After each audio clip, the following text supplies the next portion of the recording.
Rhea Ripley is the biggest star in the women's division right now, but WWE doesn't build empires solely on popularity. They build them on reliability and marketability. And when it came time to decide who could carry the women's division into the Netflix era, who could be trusted with sponsors, PR, and the long-term image of the company, WWE didn't choose Rhea Ripley. They chose Bianca Belair. Rhea rules the locker room, but Bianca rules the boardroom. Look at the posters, the sponsors, the media tours. WWE has already chosen their quarterback for the women's division, and it's not who most people think. Today I'm breaking down why Bianca Belair is WWE's most reliable asset, why Rhea Ripley's popularity doesn't automatically make her the face of the company, and why Bianca's return makes her the favorite to take over once again. Let's talk business. We are now deep in the Netflix era, and when WWE needed a face for that transition, who was front and center?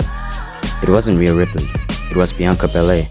Bianca was side by side with Cody Rhodes and Roman Reigns, attending Netflix events in white company colors, withholding that clean image and mainstream appeal.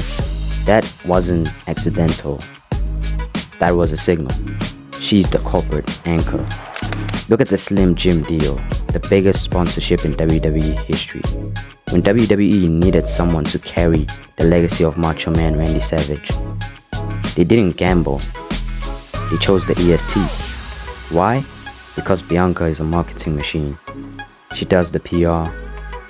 She sits with TKO executives. She has the crossover appeal. Bianca is a superhero to kids and a safe investment for sponsors. Rhea Ripley is a massive attraction, but Bianca Belair is infrastructure. This is where the comparison really clicks. Rhea Ripley is Roman Reigns for the women's division. She rose through dominance, faction power, and edge. The fans fell in love with her because she was great at being dangerous, and now she's one of the coolest and biggest stars in the world. But Bianca is John Cena, or better yet, Cody Rhodes for the women's division. She's been the EST from day one, clear, consistent, dependable. That's why WWE protects her image. That's why they've never seriously turned her heel. That's why she's always positioned as the gold standard, the golden goose of WWE. That's why Bianca Belair vs Rhea Ripley shouldn't just be a night 1 main event at WrestleMania. It's a night 2 WrestleMania main event waiting to happen. The modern Rock vs Austin. The women's equivalent of Cody vs Roman. Superhero vs superstar. The biggest women's match you could put on in this generation.